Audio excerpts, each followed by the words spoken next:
आज की वीडियो में हम पढ़ेंगे क्लास 8 का साइंस चैप्टर जिसका नाम है रिप्रोडक्शन इन एनिमल्स। फर्स्ट है रिप्रोडक्शन क्या होता है। पेरेंट से न्यू इंडिविजुअल का प्रोड्यूस होना ही रिप्रोडक्शन कहलाता है। एनिमल्स में रिप्रोडक्शन दो टाइप का होता है, sexual reproduction and asexual reproduction. First है सेक्सुअल रिप्रोडक्शन। सेक्सुअल रिप्रोडक्शन में क्या होता है कि male gamete and female gamete का फ्यूजन होता है। फ्यूजन के बाद ही न्यू इंडिविजुअल की फॉर्मेशन होती है। अब हम पढ़ेंगे मेल रिप्रोडक्टिव ऑर्गन्स के बारे में या फिर मेल रिप्रोडक्टिव सिस्टम के बारे में। ये डायग्राम है मेल रिप्रोडक्टिव सिस्टम का। मेल रिप्रोडक्टिव सिस्टम में दो स्पर्म डक्ट होती हैं, एक स्पर्म डक्ट ये है, एक स्पर्म डक्ट ये है, एक पेनिस होता है, दो टेस्टिस होते हैं, एक टेस्टिस ये है, एक टेस्टिस ये है। ठीक है, अभी हमने बात की थी ना कि सेक्सुअल रिप्रोडक्शन में क्या होता है कि male gamete and female gamete का फ्यूजन होता है। ठीक है, तो जो मेल गैमेट है उसकी फॉर्मेशन होती है टेस्टिस के अंदर। ये जो टेस्टिस हैं इनके अंदर ही मेल गैमेट की फॉर्मेशन होती है। मेल गैमेट को ही स्पर्म बोलते हैं। ठीक है, मेल गैमेट को ही स्पर्म बोलते हैं।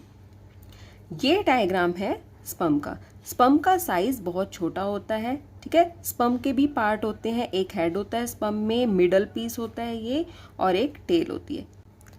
नेक्स्ट हम पढ़ेंगे फीमेल रिप्रोडक्टिव ऑर्गन्स के बारे में। ठीक है, तो फीमेल रिप्रोडक्टिव ऑर्गन्स में कौन कौन से ऑर्गन आते हैं, ये है फीमेल रिप्रोडक्टिव सिस्टम का डायग्राम। दो ओविडक्ट होते हैं, एक ओविडक्ट ये है, एक ओविडक्ट ये है। ओविडक्ट को फैलोपियन ट्यूब भी बोलते हैं। ठीक है, दो ओवरी होती है, एक ओवरी ये है, एक ओवरी ये है, एंड एक यूट्रस होता है। ठीक है, अब देखो जो फीमेल गैमेट बनता है वो बनता है ओवरी के अंदर। हर महीने एक फीमेल गैमेट बनता है, या तो इस ओवरी में बनेगा या इस ओवरी में बनेगा। ठीक है, फीमेल गैमेट को ओवा भी बोलते हैं, एग भी बोलते हैं। ठीक है, फीमेल गैमेट को ओवा भी बोलते हैं, एग भी बोलते हैं। ये जो डायग्राम है ये है फीमेल गैमेट का, यानी कि ओवा का। सेंटर में होता है इसके न्यूक्लियस। ठीक है, अब होता क्या है जब male gamete and female gamete की फ्यूजन हो जाती है, जाइगोट बन जाता है, उसके बाद जो जाइगोट है वो यूट्रस में आ जाता है और यूट्रस में ही बच्चे की डेवलपमेंट होती है। ठीक है, अब हम पढ़ेंगे फर्टिलाइजेशन के बारे में। अभी हमने क्या पढ़ा था कि मेल रिप्रोडक्टिव सिस्टम में बना था स्पर्म, ठीक है, और फीमेल रिप्रोडक्टिव सिस्टम में बना था फीमेल गैमेट जिसे बोलते हैं एग या फिर ओवा। तो फर्टिलाइजेशन क्या है, स्पर्म एंड एग के फ्यूजन को ही फर्टिलाइजेशन बोलते हैं। यहाँ पर लिखा है ना, the fusion of the egg and sperm is called the fertilisation. ठीक है, इस डायग्राम से समझो ये है एग यानी कि फीमेल गैमेट, और इस फीमेल गैमेट से ये स्पर्म आकर फ्यूज हो जाएगा। ठीक है, तो इस प्रोसेस को बोलते हैं फर्टिलाइजेशन। अब जो ये फर्टिलाइजेशन की प्रोसेस है ये फीमेल बॉडी के अंदर होती है, इसलिए इसे बोलते हैं इंटरनल फर्टिलाइजेशन। क्योंकि फीमेल बॉडी के अंदर हो रही है इसलिए बोलेंगे इसे इंटरनल फर्टिलाइजेशन। जो इंटरनल फर्टिलाइजेशन है ये बहुत सारे एनिमल्स में होती है, जैसे ह्यूमंस, काउ, डॉग्स। ठीक है, इनमें फर्टिलाइजेशन इंटरनल होती है। अब हम पढ़ेंगे इन विट्रो फर्टिलाइजेशन के बारे में, जिसे आईवीएफ भी बोलते हैं। इन विट्रो फर्टिलाइजेशन की नीड क्यों होती है? देखो, अगर किसी फीमेल के अंदर जो ये ओविडक्ट हैं, जिन्हें फैलोपियन ट्यूब भी बोलते हैं, वो किसी रीजन से ब्लॉक हो जाती हैं, तो क्या होगा कि जो स्पर्म है वो एग तक नहीं पहुंचेगा। एग तक नहीं पहुंचेगा तो फर्टिलाइजेशन नहीं होगा। देखो, अब जब male gamete and female gamete का फ्यूजन नहीं होगा तो बच्चा भी नहीं होगा। ठीक है, कोई इंडिविजुअल भी नहीं प्रोड्यूस होगा। तो फिर क्या होगा, उस केस में डॉक्टर्स क्या करते हैं, मेल से तो ले लेते हैं मेल गैमेट एंड फीमेल से ले लेते हैं एग। ठीक है, फीमेल गैमेट, और लैब कंडीशंस के अंदर मेल एंड फीमेल गैमेट का फ्यूजन करवा देते हैं। लैब के अंदर ही जाइगोट की फॉर्मेशन होती है। ठीक है, जाइगोट के बाद एम्ब्रियो की फॉर्मेशन हो जाती है। उस एम्ब्रियो को, ठीक है, उस एम्ब्रियो को जो फीमेल का यूट्रस है उसके अंदर ट्रांसफ़र कर देते हैं, जिसके बाद यूट्रस के अंदर ही कंप्लीट डेवलपमेंट होती है इंडिविजुअल की। ठीक है, जो ये कंप्लीट प्रोसेस थी इसे ही बोलते हैं आईवीएफ, इन विट्रो फर्टिलाइजेशन।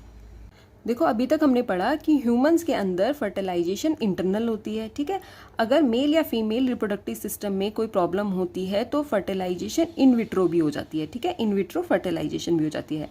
लेकिन एक्वेटिक एनिमल्स के केस में क्या होता है, अब हम वो पढ़ेंगे। फिश का एग्जाम्पल लेते हैं। फिश क्या करती है, जो फीमेल फिश होती है वो एग रिलीज कर देती है वाटर में, और जो मेल फिश होती है वो स्पर्म रिलीज कर देती है वाटर में। ठीक है, अब एग भी है वाटर में, स्पर्म भी है वाटर में, वाटर के अंदर ही एग एंड स्पर्म का फ्यूजन हो जाता है।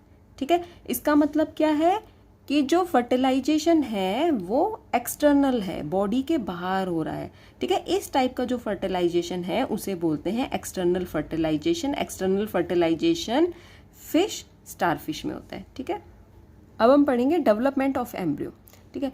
देखो ह्यूमन में एम्ब्रियो की डेवलपमेंट कैसे होती है, फर्टिलाइजेशन हुई, मेल एंड फीमेल गैमेट का फ्यूजन हुआ, उसे बोलते हैं फर्टिलाइजेशन।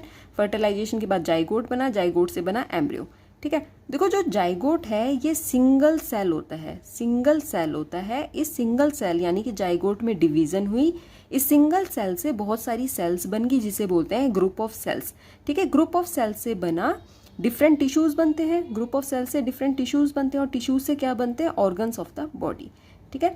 अब ये फीटस क्या है, हम बोलते हैं ना फीटस, फीटस क्या है, एम्ब्रियो की वो स्टेज जिस पे बॉडी पार्ट्स को आइडेंटिफाई किया जाता है उस स्टेज को बोलते हैं फीटस, ठीक है। एम्ब्रियो की उस स्टेज को बोलते हैं हम फीटस। अब होता क्या है कि जब फीटस की डेवलपमेंट कंप्लीट हो जाती है यूट्रस के अंदर, उसके बाद मदर बच्चे को जन्म दे देती है। अब देखो एनिमल्स ना दो टाइप के होते हैं, viviparous animals and oviparous animals. Viviparous animals उन एनिमल्स को बोलते हैं जो बच्चे को जन्म देते हैं सीधा, जैसे ह्यूमंस, रैट, कैट, एलिफेंट, ठीक है। ओविपेरस एनिमल्स वो एनिमल्स होते हैं जो अंडा देते हैं, ठीक है। वो बच्चे को सीधा जन्म नहीं देते, अंडा देते हैं और बाद में अंडे से बच्चा निकलता है। उन एनिमल्स को बोलते हैं ओविपेरस एनिमल्स, जैसे birds, lizards, snake and insects, ठीक है। उसके बाद है यंग वंस टू अडल्ट्स। होता क्या है, अगर आपको याद हो सिल्क मोथ की लाइफ हिस्ट्री, उसमें क्या था कि एग से बना था कैटरपिलर, कैटरपिलर से प्यूपा, प्यूपा से फिर अडल्ट सिल्क वॉर्म बन गया था, ठीक है। तो ये एक स्टेज से दूसरी स्टेज में इसका ट्रांसफॉर्मेशन हो रहा है। इस ट्रांसफॉर्मेशन को क्या बोलते हैं, मेटामॉर्फोसिस, ठीक है। ये सिर्फ इंसेक्ट्स में नहीं होता, ये फ्रॉग्स में भी होता है, अभी हम पढ़ेंगे इसे।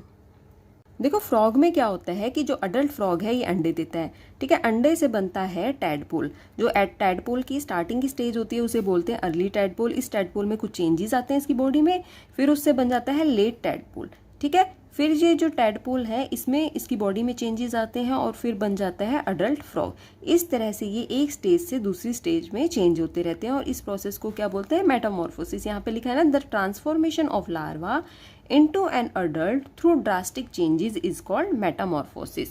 अब हम पढ़ेंगे asexual reproduction in animals। अभी तक हमने पढ़ा था sexual reproduction in animals, ठीक है। जो सेक्सुअल रिप्रोडक्शन था उसमें मेल एंड फीमेल दोनों की ज़रूरत होती थी, जबकि एसेक्सुअल रिप्रोडक्शन में केवल एक ही पेरेंट की ज़रूरत होती है ऑफस्प्रिंग को प्रोड्यूस करने के लिए।